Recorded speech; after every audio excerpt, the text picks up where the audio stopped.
kepada Allah Subhanahu wa taala adalah sampai akhir hayat kita, sampai kematian menjemput kita.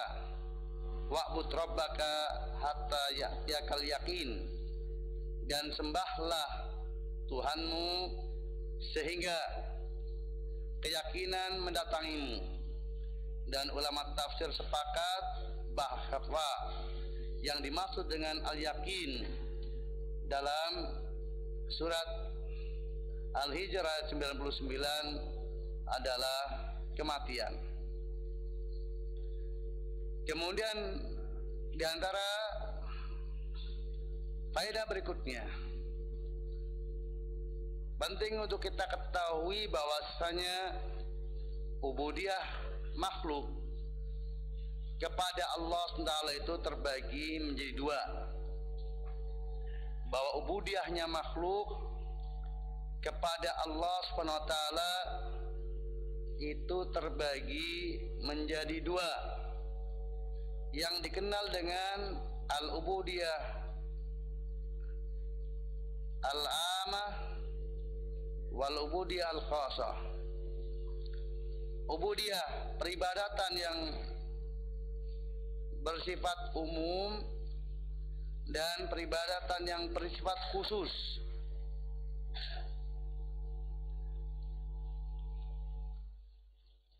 Penghambaan kepada Allah yang bersifat umum dan penghambaan kepada Allah yang bersifat khusus. Adapun al-ubudiyah al-amah, penghambaan kepada Allah, pengabdian kepada Allah, ibadah kepada Allah yang bersifat umum adalah ibadahnya seluruh penduduk langit dan bumi. Bahwa seluruh makhluk, baik yang di langit maupun yang di bumi, mereka semuanya beribadah kepada Allah dalam bentuk ibadah umum ini. Sama saja apakah mereka orang-orang yang baik maupun orang-orang yang fajir. Sama saja apakah mereka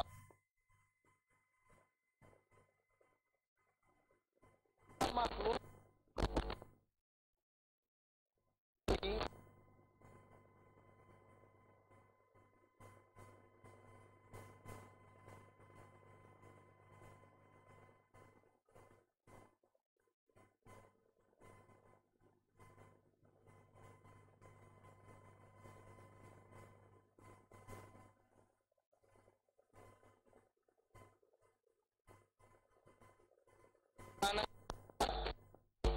tidak dapat sama sekali untuk keluar dari aturan takdir Allah. Tidak ada satu hamba pun yang bisa keluar dari takdir Allah SWT. Mereka mau tidak mau, suka atau tidak suka, mereka semuanya patuh dan tunduk kepada takdir Allah. Maka dalam kondisi seperti ini, semua makhluk disebut hamba Allah Subhanahu wa taala. Baik yang baik maupun yang buruk. Baik yang mukmin maupun yang kafir.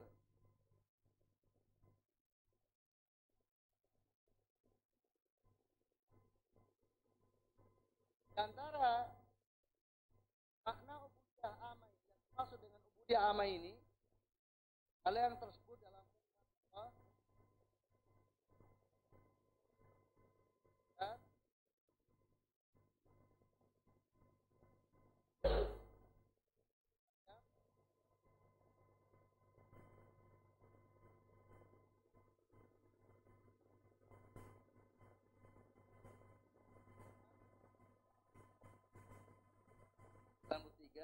in kullu man fis samawati wal ardi illa ati rahmani abda. Tidaklah seluruh yang ada di langit maupun yang di bumi kecuali dia datang menghamba kepada Ar-Rahman, kepada Allah.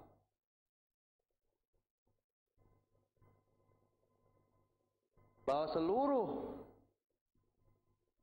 makhluk baik yang di langit maupun yang di bumi, mereka menghamba kepada Allah SWT. Demikian firman Allah. Maka maksud dalam firman Allah ini bahwa semuanya menghamba kepada Allah lah ubudiyah dengan ubudiyah amah. Penghambaan dengan ubudiyah amah, yaitu ketundukan dan kepatuhan mereka terhadap takdir Allah Subhanahu wa taala, terhadap pengaturan Allah Subhanahu wa taala.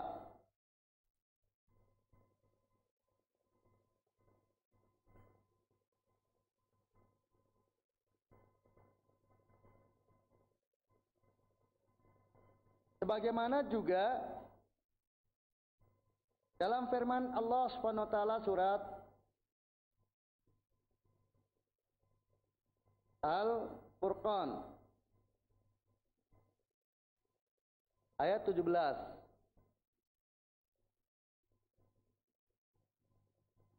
Wa yawma yahsurum wa ma ya'buduna min dunillah fa yaqulu a antum adlaltum ibadi haula.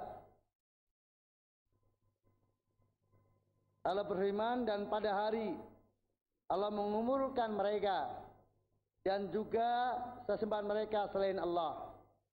Pada hari ketika Allah mengumpulkan mereka dan apa yang mereka sembah selain Allah, itu kelak pada hari kiamat.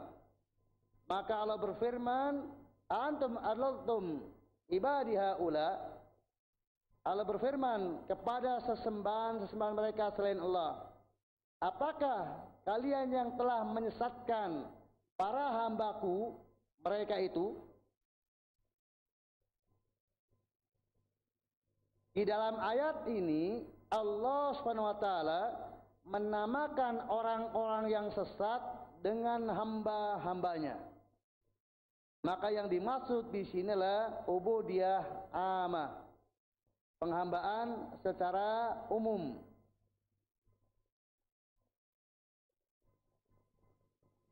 Seperti juga di dalam firman Allah SWT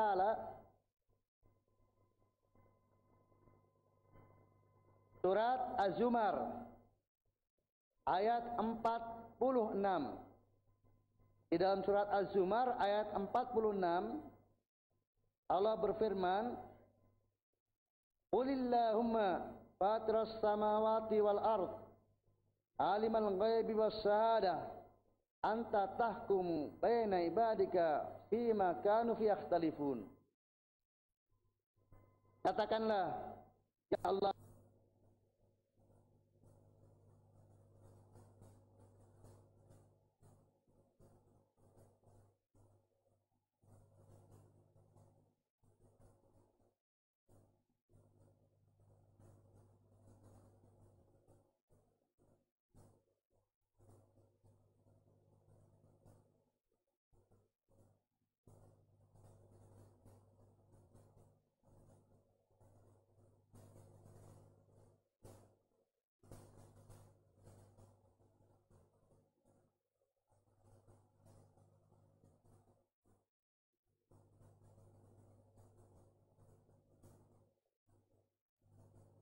makhluk ini ada perselisihan yang berdampak, yang satu mukmin, yang satu kafir, tetapi semuanya disebut sebagai hamba-hamba Allah SWT.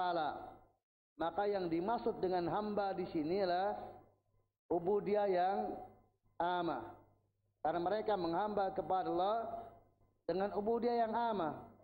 Karena mereka lah hamba Allah, itu yang diciptakan oleh Allah, ditakdirkan oleh Allah, dan seluruh aktivitas mereka tidak akan keluar dari pengaturan Allah.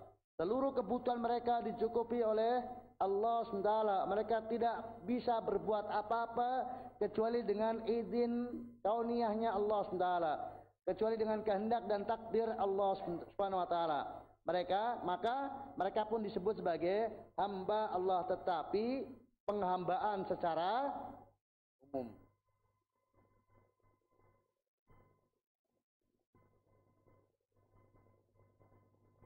Kemudian adapun bentuk yang kedua adalah al-ubudiyah khassah. Penghambaan yang bersifat khusus. Yang dimaksud dengan penghambaan secara khusus adalah ubudiyah at-ta'ah wal mahabbah. Penghambaan yang didasari dengan ketaatan dan cinta. Seseorang tunduk dan patuh kepada Allah dengan landasan ketaatan dan cinta. Tunduk dan patuh kepada perintah-perintah Allah SWT. Jadi mereka yang melakukan aktivitas ketundukan dan kepatuhan kepada Allah didasari kecintaan, ketaatan, karena mereka sadar bahwa mereka diperintah oleh Allah dan Allah Rabb mereka, lalu kemudian mereka menghamba kepada Allah dengan pilihan mereka, dengan rasa cinta mereka, dan mereka memilih untuk kemudian tunduk dan patuh kepada Allah. Inilah yang disebut dengan al-ubudiyah al-khassah. Di antara ayat-ayat Allah yang menunjukkan tentang makna ubudiyah al-khassah ini adalah firman Allah SWT dalam surat Az-Zukhruf ayat 68. Allah berfirman, ya ibadi la khaufun alaikum al-yawma la antum tahzanun. Wahai para hambaku, pada hari ini tidak ada ketakutan bagi kalian dan tidak pula kalian bersedih.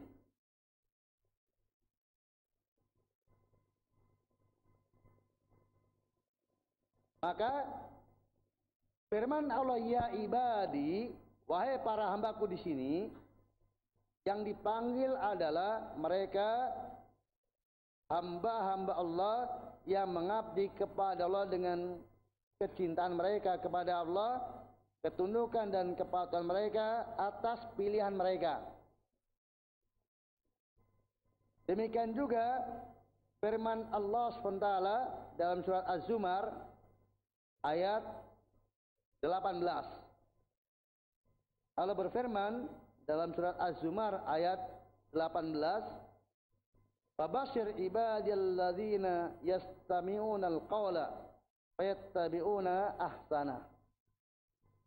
Maka berilah kabar gembira kepada para hambaku yang mana mereka telah mendengarkan perkataan lalu mereka mengikuti yang terbaiknya. Maka ini pujian Allah Subhanahu wa taala kepada mereka yang telah menghamba kepada Allah dengan penghambaan yang khusus. Itu mereka menghamba kepada Allah dengan pilihan mereka. Dan hamba-hamba inilah yang dikatakan oleh Allah bahwasanya syaitan tidak memiliki kekuasaan terhadap mereka. Syaitan tidak mampu untuk menyesatkan mereka. Allah berfirman di dalam surat Al-Hijr ayat yang ke-40. Ketika Allah berfirman tentang perkataan iblis, la ughwiyannahum ajmain illa ibadaka minhumul mukhlasin. Sungguh aku akan sesatkan mereka semuanya kecuali para hambamu di antara mereka yang mendapatkan anugerah keikhlasan. Maka yang dimaksud hamba Allah di sini adalah hamba yang khusus. Seperti juga dalam firman Allah ayat berikutnya, Al-Hijr 41-nya. Allah berfirman, "Inna ibadi laisa laka alim sultan." Sungguh para hambaku ini, maka tidak ada bagimu, wahai syaitan, wahai iblis, atas mereka kekuasaan. Iblis tidak akan mampu menyesatkan, menggelincirkan hamba-hamba Allah yang khusus ini. Itu yang mereka menghamba kepada Allah dengan penuh kecintaan, ketundukan dan kepatuhan karena pilihan jalan hidup mereka. Mereka memilih untuk menjadi orang yang menghamba kepada Allah Subhanahu wa taala. Nah, tentunya perbedaannya apabila mereka yang menghamba kepada Allah adalah dengan ubudiyah al-amah, maka penghambaan mereka tidak mendatangkan cinta dan ridho dari Allah Subhanahu wa taala. Karena apa yang mereka lakukan itu adalah murni karena takdir Allah SWT dan tidak ada ikhtiar pada mereka, tidak ada pilihan pada mereka. Mereka tidak memilih untuk itu, tetapi ketetapan Allah yang mengatur mereka, mengkondisikan mereka sehingga mereka dalam keadaan apa yang mereka berada itu tunduk dan patuh pada takdir Allah.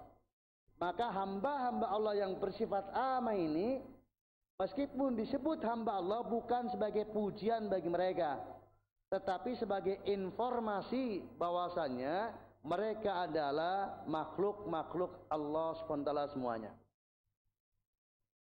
Yang menunjukkan bahwasanya mereka diatur dan dikelola oleh Allah sepenuhnya, tanpa memiliki pilihan, tanpa memiliki kehendak untuk apa yang terjadi pada mereka. Adapun mereka yang menjadi hamba Allah yang khusus, maka itulah yang dipuji oleh Allah, yang dicintai dan diridhoi oleh Allah SWT, di mana ketika Allah memberikan kepada mereka pilihan, Allah memberikan kepada mereka kehendak, lalu mereka memilih, mereka berkehendak untuk taat dan patuh kepada hukum-hukum Allah.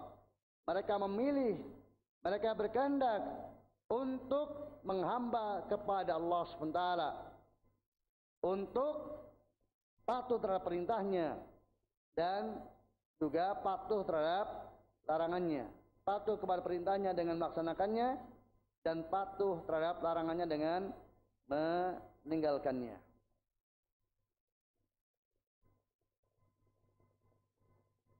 Itu diantara faedah lanjutan dari faedah iyyaka na'budu wa iyyaka nasta'in. Dengan demikian, maka pada pernyataan kita iyyaka na'budu, maka yang dimaksud adalah hanya kepadamu kami beribadah dengan ibadah yang khusus, sehingga supaya kita menjadi bagian dari hamba Allah yang khusus.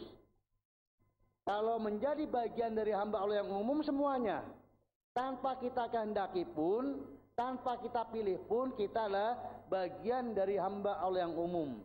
Tetapi untuk menjadi bagian dari hamba Allah yang khusus, maka kita harus melaksanakan iyyaka na'budu, hanya kepadamu kami menghamba. Apabila dia konsekuen dengan ucapannya, lalu dia wujudkan secara lahir maupun batin, maka barulah dia akan menjadi bagian dari hamba Allah yang khusus, yang dicintai dan diridhoi oleh Allah SWT.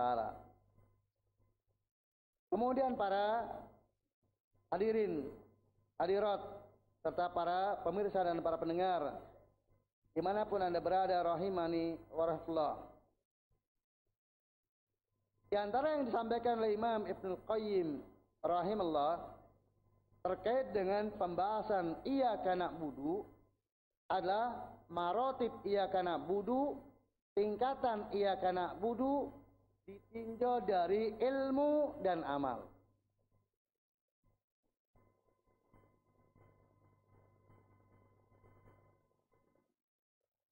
Beliau sampaikan bahwa al-ubudiyah, penghambaan kepada Allah, itu memiliki beberapa tingkatan sesuai dengan ilmu dan amal.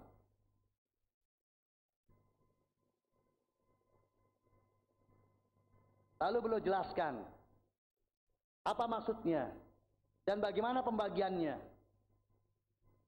Pembagian ubudiyah ditinjau dari ilmu dan amal.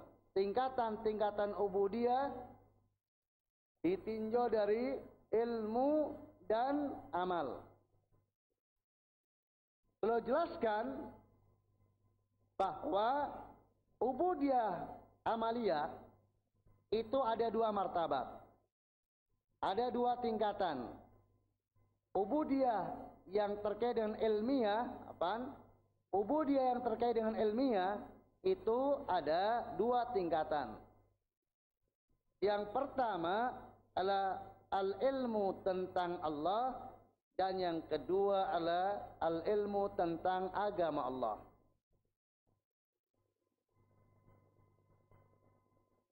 Jadi kita wajib menghamba kepada Allah dengan ilmu. Kemudian di dalam pengilmuan ini, ubudiyah kita di dalam pengilmuan terbagi menjadi dua. Yang pertama adalah ilmu tentang Allah, dan yang kedua adalah ilmu tentang agama Allah SWT. Lalu beliau jelaskan apa yang dimaksud dengan keduanya tersebut. Adapun ilmu tentang Allah SWT itu ada 5 tingkatan. Jadi orang untuk dikatakan dia benar ilmunya kepada Allah dan dia menghamba kepada Allah secara sempurna dalam kaitannya dengan ilmunya, itu ada 5. Yang pertama adalah mengilmui tentang zat Allah SWT.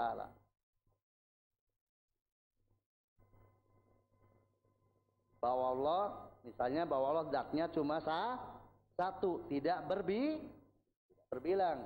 Qul huwallahu ahad. Katakan Allah itu esa, tunggal.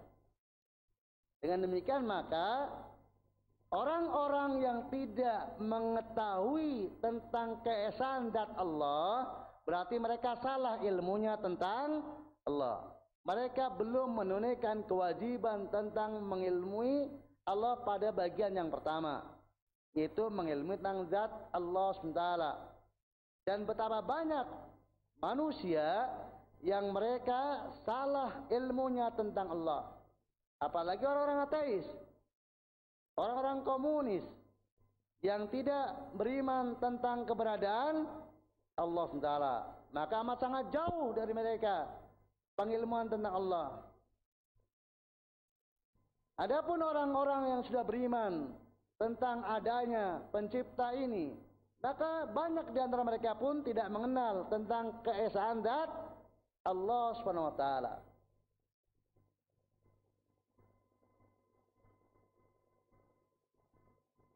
Kemudian yang kedua adalah mengilmui tentang sifat-sifatnya. Maka ini lebih banyak lagi manusia yang tidak kenal tentang Allah SWT.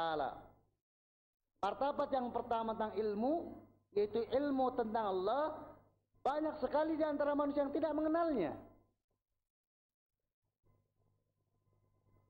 Termasuk dalam masalah sifat-sifat Allah SWT.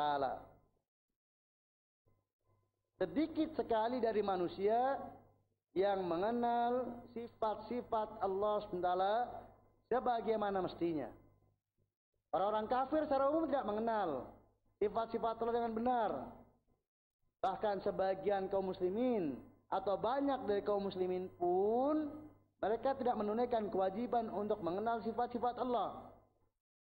Dan lebih parahnya, mereka salah paham tentang Allah SWT dengan mengingkari sifat-sifat yang dimiliki oleh Allah, atau menetapkan untuk Allah sifat-sifat yang tidak dimiliki oleh Allah SWT. Maka itu menunjukkan mereka jahil, mereka tidak paham, tidak tahu tentang sifat-sifat Allah SWT. Yang ketiga adalah mengilmui perbuatan-perbuatan Allah SWT. Apa saja yang diperbuat oleh Allah SWT.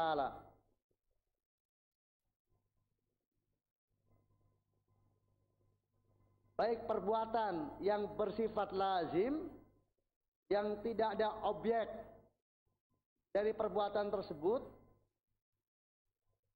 atau yang bersifat mutaadi, itu yang ada objek yang menjadi sasaran dari perbuatan Allah tersebut. Ini tidak akan dikenal oleh manusia tanpa kemudian manusia itu mempelajari detail dari Alkitab dan As-Sunnah tentang informasi tentang Allah. Apa saja yang diperbuat oleh Allah SWT. Dan di antara perbuatan Allah yang sangat populer di dalam Al-Quran, diulang sampai 7 kali dalam Al-Quran, itu pun banyak manusia yang kemudian mengingkarinya. Yaitu apa? Perbuatan Allah berupa Allah istiwa di atas ars. Disebutkan 7 kali dalam Al-Quran. Belum yang dalam hadis Nabi SAW. Meskipun demikian, banyak di antara kaum muslimin yang tidak percaya kalau Allah istiwa di atas ars. Belum lagi perbuatan-perbuatan Allah yang lainnya yang banyak diingkari oleh kaum muslimin. Maka mereka kehilangan satu cabang ilmu tentang Allah, yaitu mengilmui tentang perbuatan-perbuatan Allah SWT. Kemudian yang keempat adalah mengilmui tentang nama-nama Allah SWT, yang diantaranya ada 99. Dan nama Allah jumlahnya sangat banyak. Tidak ada seorang pun yang mengetahui berapa jumlah nama Allah kecuali Allah itu sendiri. Di dalam Al-Quran dan hadis, lebih dari 100 nama Allah yang diinformasikan kepada kita. Yang kemudian para ulama memilih dari 100 lebih tersebut, 99 nama yang dinilai sebagai nama yang terbaik, yang apabila orang menghafalnya maka masuk surga. Walillahi tis'ata wa tis'ina isman man ahsada khalal jannah. Ada 99 nama milik Allah. Siapa yang menjaganya atau menghafalnya maka dia masuk surga. Ya, dan siapa yang meneliti dari Al-Quran maupun As-Sunnah, dia akan temukan lebih dari 100 nama, dan setiap nama mengandung sifat. Otomatis nama Allah, otomatis sifat Allah tak terhingga. Tidak seorang pun bisa mengenali secara persis berapa jumlah sifat Allah yang tertera dalam Al-Quran dan hadis. Karena kadang satu nama mengandung sekian banyak sifat. Sebagaimana telah kita dapatkan pada sebagian nama Allah. Dari nama Ar-Rabb misalnya. Dari nama Ar-Rahman. Dari nama Ar-Rahim. Itu banyak sifat terkandung di dalamnya. Itu satu nama. Maka dari ratusan nama sudah berapa sifat. Padahal di sana ada sifat-sifat Allah yang tidak ada namanya. Allah datang maka tidak ada nama Allah Al-Ja'i. Allah murka, tidak ada nama Allah Al-Ghadib. Banyak sekali sifat-sifat Allah yang tidak ada namanya. Maka tidak ada seorang pun yang dia bisa merinci secara detail tanpa kelewatan berapa sifat Allah yang ada dalam Al-Quran maupun hadis. Orang yang paling sempurna di dalam mengenal asma dan sifat Allah adalah Nabi kita Muhammad Sallallahu Alaihi Wasallam. Meskipun demikian, beliau sadar bahwa apa yang telah beliau ketahui itu adalah belum semua asma dan sifat Allah. Oleh karena itu, ketika beliau berdoa kepada Allah, beliau panjatkan doa yang menunjukkan penuh kesadaran bahwa di sana masih banyak asma dan sifat Allah yang belum beliau ketahui. Allahumma as'aluka bi kulli ismin walak sammaita bi nafsak aw anzalta fi kitabik aw lam ta'u ahadan min khalqik aw ista'sarta bi fi ilmil ghaib indak. Ya Allah, aku memohon kepadamu dengan seluruh nama yang itu milikmu. yang mana nama-nama itu telah engkau turunkan dalam kitabmu, atau telah engkau ajarkan kepada hambamu, sebagian hambamu dari makhlukmu, atau nama itu masih tersimpan di ilmu ghaib di sisimu. Dan yang masih tersimpan di ilmu Allah SWT, tidak ada seorang pun yang mengetahui dari Adam alaihissalam sampai kemudian manusia terakhir yang akan hidup di dunia ini. Tidak ada seorang pun yang mengetahui nama-nama Allah yang mana yang masih tersimpan. Apa saja, siapa saja, Allah bernama apa saja yang masih tersimpan di sisi Allah SWT. Tetapi semakin sempurna seseorang di dalam mengenal tentang zat Allah, tentang sifatnya, tentang perbuatannya, dan tentang nama-namanya. Kemudian yang kelima, dari pengilmuan tentang Allah adalah mengilmui tentang yang disucikan dari Allah SWT. Apa-apa yang tidak pantas bagi Allah.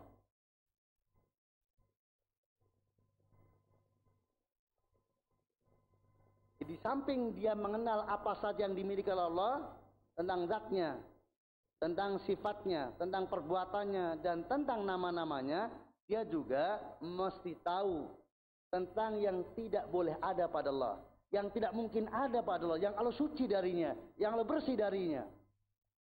Yang secara umum, bahwa kesucian Allah, kebersihan Allah itu, pertama, Allah suci dari segala hal yang kurang. Maka Allah tidak bersifat zulm, Allah tidak bersifat khianat, Allah tidak jahil, dan lainnya dari sifat-sifat kekurangan. Kemudian yang kedua, Allah suci, bersih dari adanya persamaan dengan makhluknya. Laisa kamitslihi syai'un. Allah tidak serupa dengan makhluknya. Dan juga Allah itu suci, bersih dari segala sesuatu yang itu merupakan khususiyah makhluk.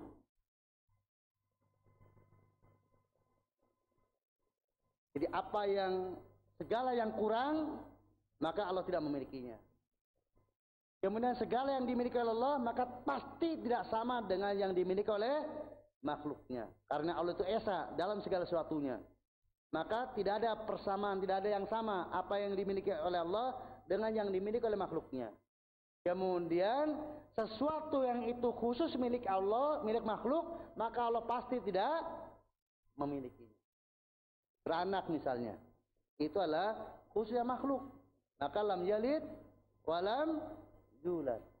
Allah suci dari diperanakan, dari beranak maupun diperanakan. Demikian juga istri. Allah tidak punya istri. Karena kepemilikan istri itulah khusus ya makhluk.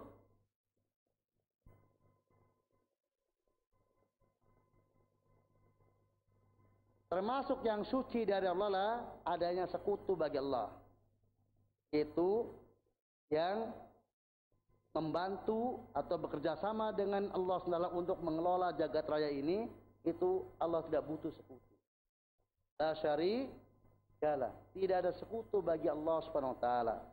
Itu kita harus memahami tentang pokok-pokok pensucian dari Allah SWT. Allah suci dari segala bentuk kekurangan, Allah suci dari samanya Allah dengan makhluk, Allah suci dari hal yang khususiyah makhluk, dan Allah suci dari adanya persekutuan. Tidak ada satupun, Allah tidak butuh bantuan dari siapa pun juga, Allah tidak butuh sekutu. Maka dalam hadis qudsi Allah berfirman, ana aghna syuraka an syirik. Saya yang paling tidak butuh sekutu, kata Allah SWT. Ya, itu ilmu tentang Allah. Ada berapa? Ada 5. Mengilmui zatnya, mengilmui sifat-sifatnya, mengilmui perbuatannya, mengilmui asma'nya, dan mengilmui kemasucian Allah, dari segala yang tidak pantas bagi Allah Subhanahu wa taala. Para bapak, para ibu, ikhwah fillah, azanallahu yakum. Lalu beliau menjelaskan tentang bagian yang kedua terkait dengan ilmu, yaitu ilmu tentang agamanya.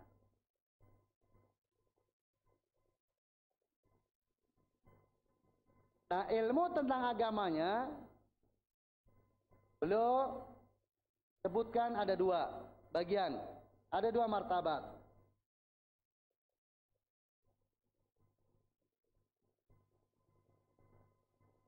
Ilmu tentang agamanya dibagi menjadi dua martabat.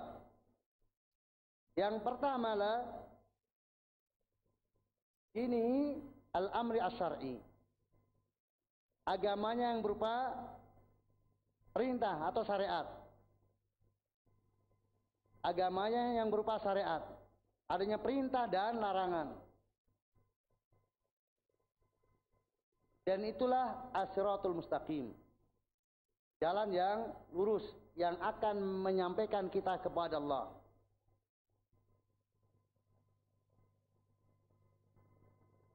Jadi yang dimaksud ilmu tentang agamanya adalah ilmu tentang apa yang diperintahkan dan dilarang oleh Allah. Yang disyaratkan oleh Allah. Yang diperintahkan apa saja, yang dilarang apa saja. Baik yang diperintahkan dalam bentuk wajib, yang diperintahkan dalam bentuk sunnah, yang dilarang dalam bentuk yang haram, yang dilarang dalam bentuk yang makruh, kemudian apa saja yang masih dibolehkan.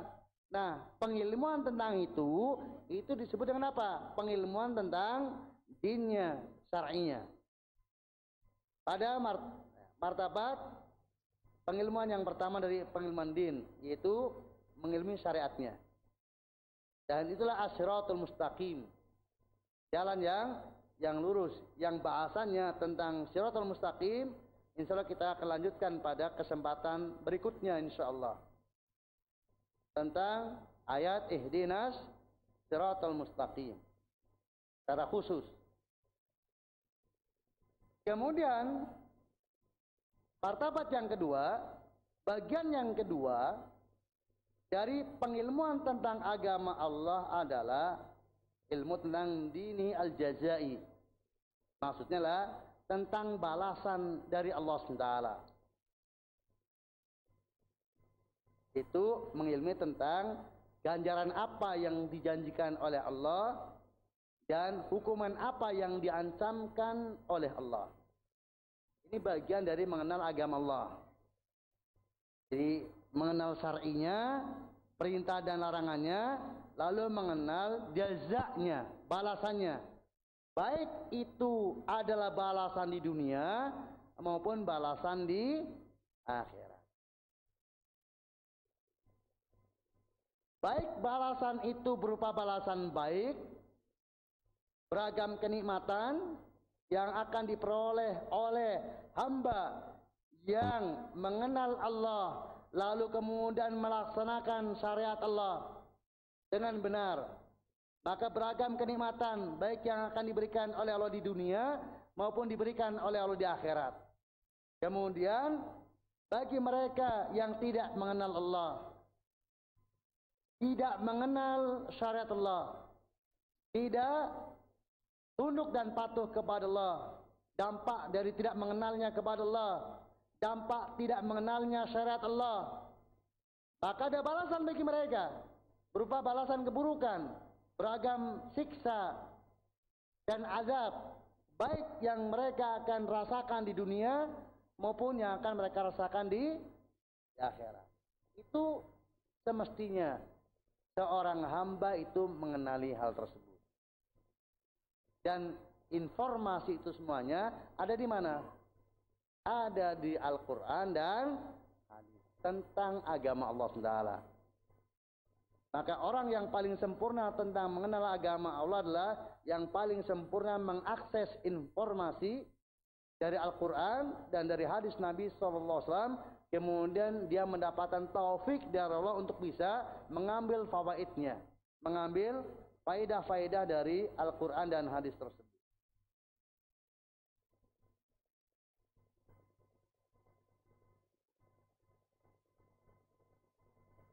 Itu baru martabat yang pertama. Itu apa? Ilmu.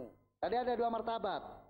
Ada dua bahasan terkait dengan iyyaka na'budu ditinjau dari ilmu, dan yang kedua apa? Amal. Jadi itu ilmu ada dua, ilmu tentang Allah dan ilmu tentang agamanya. Sekarang tentang al-amal.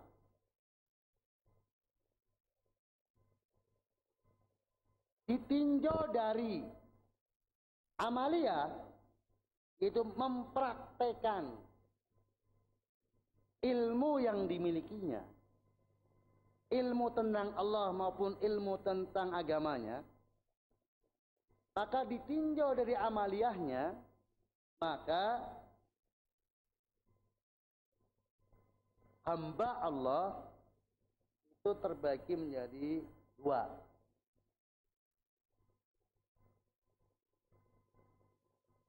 Yang layak untuk disebut hamba Allah itu sebenarnya terbagi menjadi dua. Walaupun sesungguhnya ada pembagian yang tiga. Nanti saya sebutkan. Imam Al-Qayyim di sini belum menyebutkan dua. Walaupun sesungguhnya hamba yang kelompok yang ketiga pun bisa dimasukkan, tapi bukan hamba yang sempurna, bukan hamba yang sebenarnya. Ya, beliau bagi hamba Allah ditinjau dari amaliyahnya itu menjadi dua. Yang pertama yang disebut dengan ashabul yamin, kelompok kanan. Hamba Allah kelompok kanan. Adapun martabat yang kedua, tingkatan yang kedua yang lebih tinggi lagi dari ashabul yamin adalah as-sabiquna al-muqarrabun. Hamba Allah yang as-sabiqun al-muqarrabun.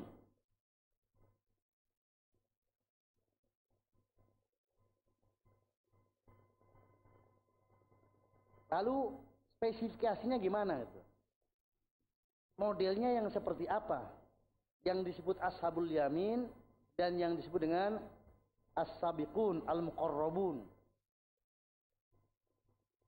Spesifikasinya bahwa hamba yang ashabul yamin itu adalah mereka hamba-hamba Allah yang mencukupkan mengerjakan yang wajib dan meninggalkan yang haram. Ya, tadi dari pengilmuan tentang Allah dan agamanya kan tahu mana yang wajib, mana yang sunnah, mana yang makruh, mana yang haram, mana yang mubah.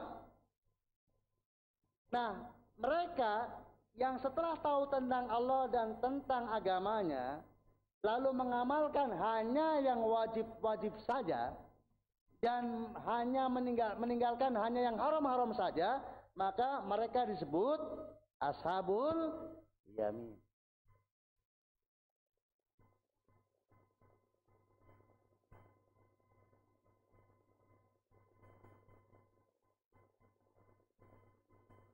Adapun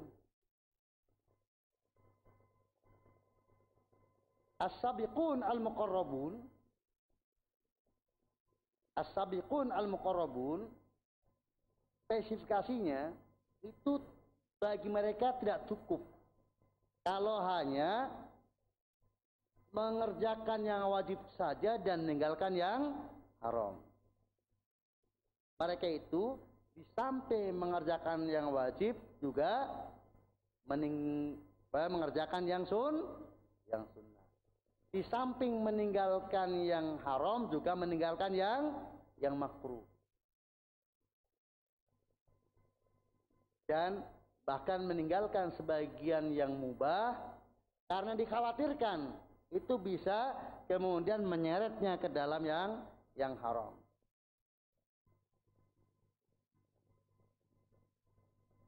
Dan untuk martabat as-sabiqun al-muqarrabun ini tak terhingga tingkatan satu orang dengan orang yang lainnya.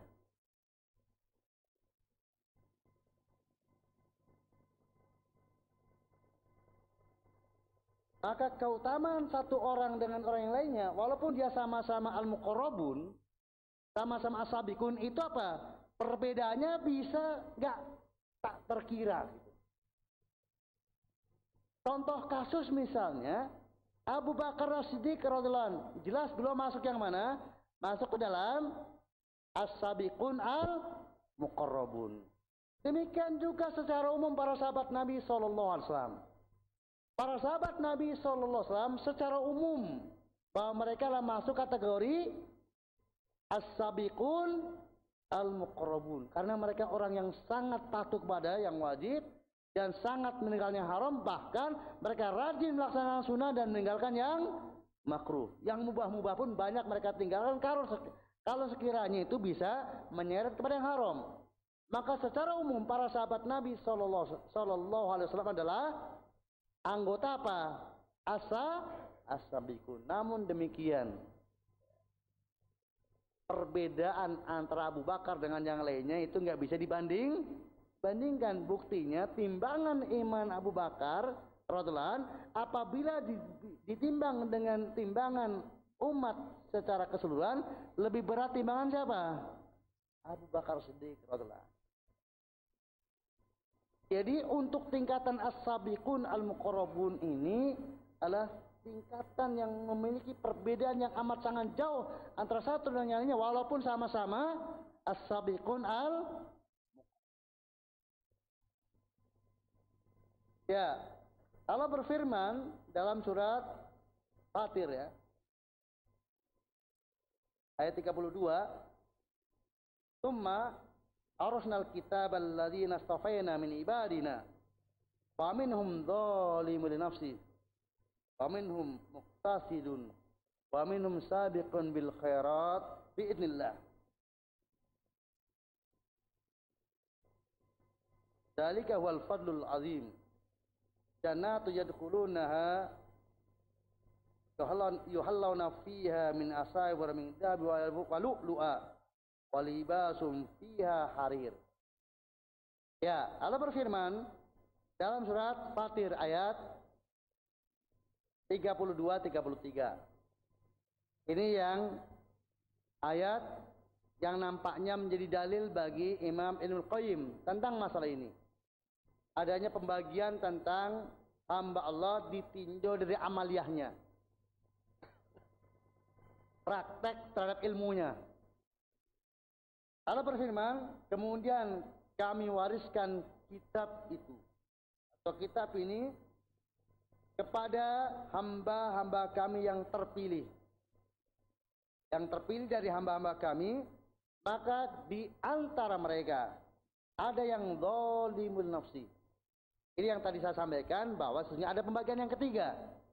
Itu yang disebut dengan zalimulin nafsi. Cuma karena mereka adalah punya predikat zalim nafsi, maka tidak layak untuk disebut hamba Allah secara mutlak begitu.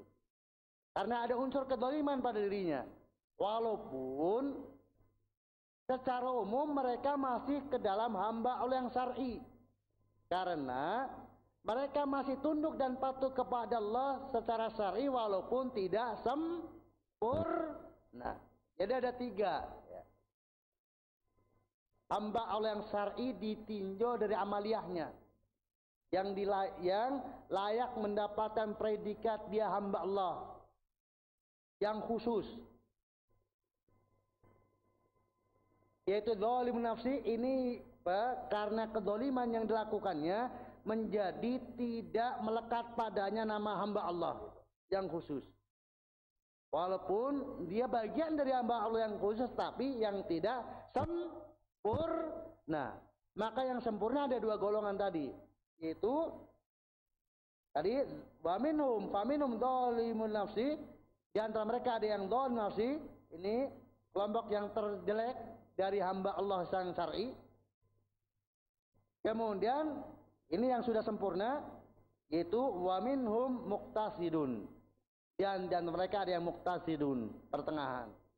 Ini yang tadi, yang mencukupkan diri dengan mengerjakan yang wajib dan meninggalkan yang haram. dengan masih melakukan yang makruh dan meninggalkan yang mubah. Masih melakukan sebagian yang makruh dan meninggalkan yang mubah, meninggalkan yang sunnah-sunnah. Kemudian wa minhum sabiqum bil khairat. Dan di antara mereka ada sabiqum bil khairat biidznillah, yang bersegera menjalankan kebaikan-kebaikan. Ini yang tadi, yang as-sabiqun al-muqarrabun.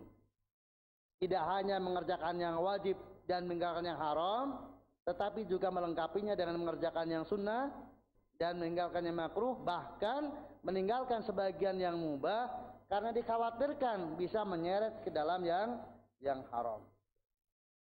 Ya, itulah karunia Allah yang sangat besar. Mereka semuanya akan masuk ke dalam surga. Ya, bukan mereka semuanya akan masuk ke dalam surga.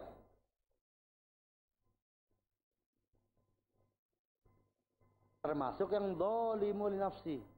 Tetapi bedanya kalau zalim nafsi masuk surganya apa? Setelah proses terkait dengan dosa-dosanya. Adapun al-muqarrabun atau ashabul yamin, al-muqtasidun, nama lain dari ashabul yamin, al-muqarrabun, nama lain dari as-sabiqun, maka mereka masuk surga secara langsung tanpa harus melalui adab Allah Taala sebagaimana yang akan dialami oleh zalimul nafsi apabila Allah tidak menghendaki untuk mengampuni dosa-dosa mereka.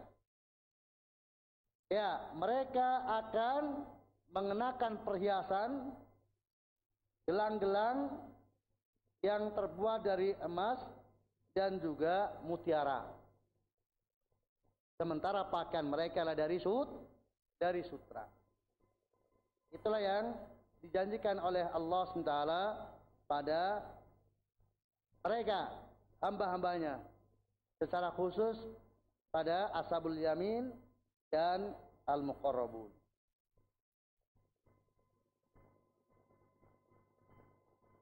Para bapak, para ibu, ikhwafidin, asallallahu yakum, baik yang hadir di mahat maupun yang mendengarkan melalui siaran radio atau menyaksikan melalui siaran televisi, dimanapun Anda berada.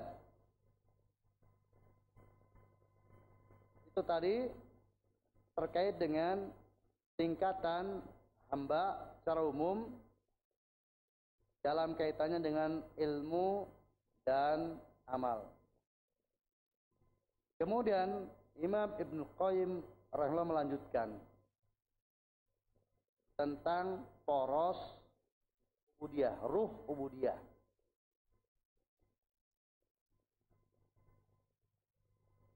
Dan ini amat sangat penting untuk kita ketahui,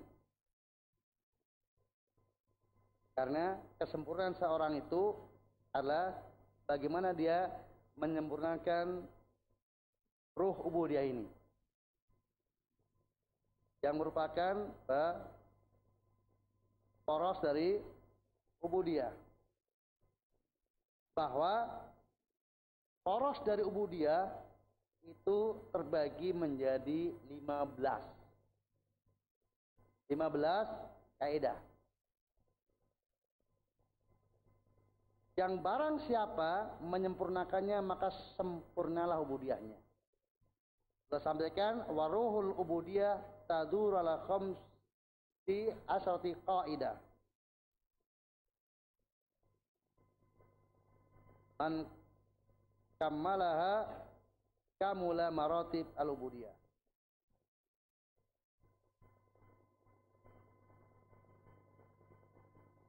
Ruh ubudiyah berputar pada 15 kaidah, 15 prinsip.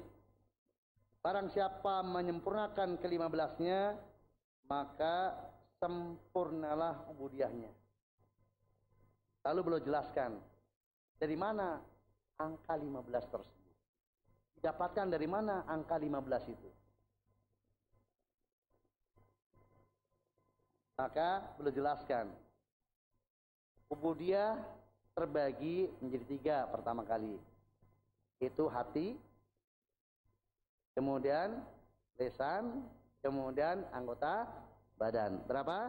3 ya. Ubudiyah itu yang kita lakukan kepada Allah, amaliyah kita itu 5 dari hati, lisan atau perbuatan anggota badan.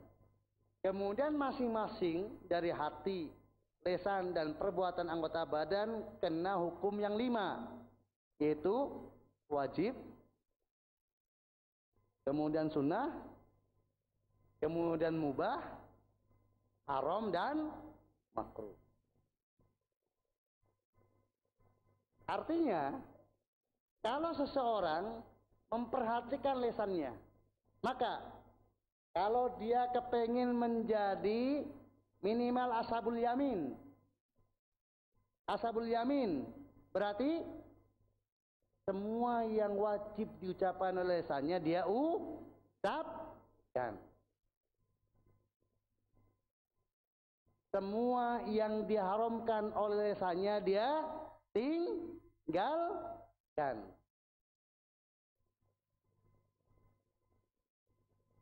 Yang terjadi pada lisannya hanya yang makruh, tidak mengerjakan, tidak melaksanakan yang sunnah, tidak ngomong yang sunnah, dan banyak ngomong yang mubah.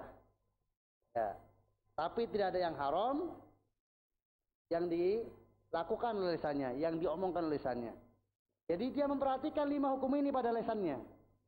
Kalau dia bisa menyempurnakan, minimal dia menjadi ashabul yamin dari sisi lisan, apalagi sampai sabiqum bil khairat dari sisi lisannya, maka berarti lisannya telah sempurna ubudiyah lisannya.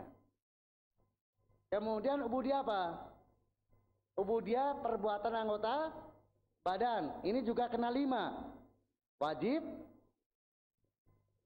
sunnah, mubah, haram dan makruh. Nah, siapa yang memperhatikan 5 hukum ini, kemudian diterapkan pada perbuatan anggota badannya, sehingga dia hanya mengerjakan yang wajib, semua yang wajib dia kerjakan, semua yang haram dia tinggalkan, yang makruh masih dikerjakan, yang sunnah masih tinggalkan, yang mubah banyak dikerjakan, maka dia ashabul yamin. Dari siapa? Ya, perbuatan anggota badannya. Kalau dia ingin menjadi sabiqun bil khairat, maka dia berbuat yang wajib dan yang sunnah. Kemudian menahan diri dari yang haram dan yang makruh. Juga yang mubah itu adalah diperhatikan. Tidak kemudian semuanya dikerjakan, tetapi dipilih yang betul-betul aman. Kalau sekiranya nggak aman, tidak dia kerjakan dengan anggota badan dia. Kemudian juga hati, kena hukum yang 5. Yang wajib diisi oleh hati, ya isi. Yang tidak boleh tersimpan dalam hatinya, haram tersimpan hatinya, disucikan dari hatinya. Walaupun mungkin kadang masih ada yang makruh tersimpan di hatinya, atau yang sunnah nggak dikerjakan oleh hatinya, yang mubah banyak dikerjakan oleh hatinya, maka itu ashabul yamin dari sisi hati.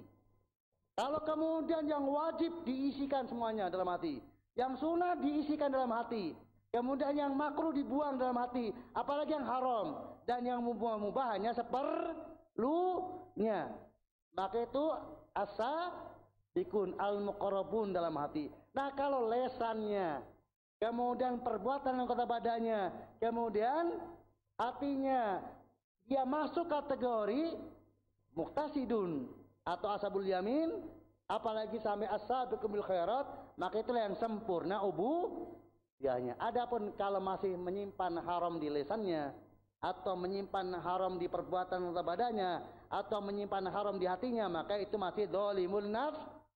Kalau sudah memenuhi syarat minimal untuk dikatakan hamba Allah.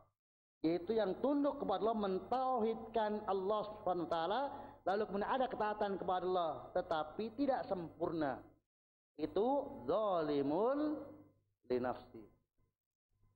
Ya, kemudian Imam Ibnu Qayyim menyebutkan contoh-contoh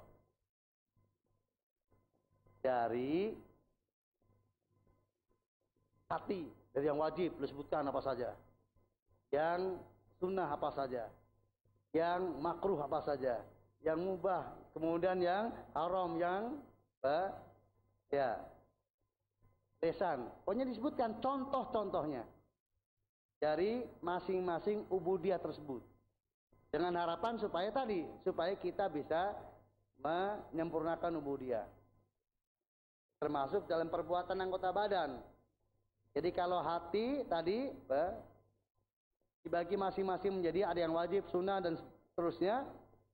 Untuk perbuatan anggota badan masih boleh bagi lagi. Perbuatan anggota badan itu 5 indranya boleh bagi. Indra pendengaran, indra penglihatan, indra penciuman, indra peraba tangan, dan indra kaki. 5 kali 5 berapa? 25. Ya. Contoh indra, penggunaan indra pendengaran, yang wajibnya mana saja, kemudian yang sunnahnya apa saja, yang makruhnya apa, yang mubahnya apa, yang haramnya apa, yang sunnahnya apa. Indra penglihatan juga, yang wajibnya, yang sunnahnya, yang mubahnya, yang haramnya, yang makruhnya. Itu beliau sebutkan contoh-contohnya. Walaupun tidak semuanya, tetapi minimal sebagai apa? Sebagai bahan renungan bagi kita semuanya. Itulah yang disebut dengan ubudiyah kepada Allah SWT. Siapa yang menyempurnakan martabatul ilmu dan martabat amaliyah, dua-duanya sempurna, itu baru hamba Allah yang sempurna dalam seluruh dan tidak akan ada seorang hamba yang menyempurnakan ubudiyah kepada Allah kalau hanya sempurna amaliyahnya. Karena pokok ubudiyah di mana? Di dalam hati, at-taqwa hauna, at-taqwa hauna, at-taqwa hauna. Kata Nabi SAW. Jadi sempurnakan ilmu, baru bisa menyempurnakan amal. Tanpa menyempurnakan ilmu, orang tidak akan mungkin menyempurnakan.